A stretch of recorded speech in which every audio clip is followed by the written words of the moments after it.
Hi, this is Nirmala, advocate from Kurnool. ఇవాళ మనం ఇంకొక ఇంపార్టెంట్ టాపిక్ గురించి మాట్లాడుకుందామండి. జనరల్గా మనలో చాలా మందికి గిఫ్ట్ డీడ్ అన్న, సెటిల్మెంట్ డీడ్ అన్న చాలా కన్ఫ్యూజన్ అన్నది ఉంటుంది. అయితే వీటి గురించి section 122, 123 of transfer of property 1882లో చాలా డీటెయిల్డ్గా మెన్షన్ చేయడం జరిగింది. అయితే ఈ వీడియో ద్వారా మీకు కొంత మేరకు క్లారిటీ ఇవ్వడానికి ట్రై చేస్తానండి. ఏవైతే మనం సెల్ఫ్ అక్వైర్డ్ ప్రాపర్టీస్ ఉంటాయో, అంటే మనం సొంతంగా కొన్న ప్రాపర్టీస్ ఉంటాయో అవన్నీ కూడా మన ఇష్టానుసారంగా with in the family members అయి ఉండొచ్చు, రాదర్ దాన్ ఫ్యామిలీ మెంబర్స్ అయి ఉండొచ్చు, గిఫ్ట్ ఇవ్వడానికి మీకు కంప్లీట్ రైట్ ఉంటుందండి. సెటిల్మెంట్ డీడులో అది విత్ ఇన్ ద ఫ్యామిలీ మెంబర్సే అయి ఉండాలి, అలాగే మన యాన్సిస్టర్స్ ప్రాపర్టీస్ మాత్రమే అయి ఉండాలి. సో మనము సెల్ఫ్ అక్వైర్డ్ ప్రాపర్టీస్ కానీ రాదర్ దాన్ బ్లడ్ రిలేషన్ కానీ ఈ సెటిల్మెంట్ డీడ్లో ఇవ్వడానికే ఉండదు.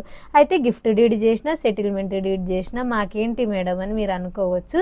అయితే ఏదైతే గవర్నమెంట్కి పే చేస్తున్న చలానా ఉంటుందో అది గిఫ్ట్ డీడ్కి, సెటిల్మెంట్ డీడ్కి చాలా తేడా అన్నది ఉంటుంది.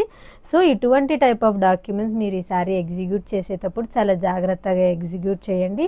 ఇటువంటి వాటికి సంబంధించి మీకు ఇంకా ఏమన్నా డౌట్స్ ఉన్నట్టయితే మీరు మమ్మల్ని కాంటాక్ట్ అవ్వచ్చండి.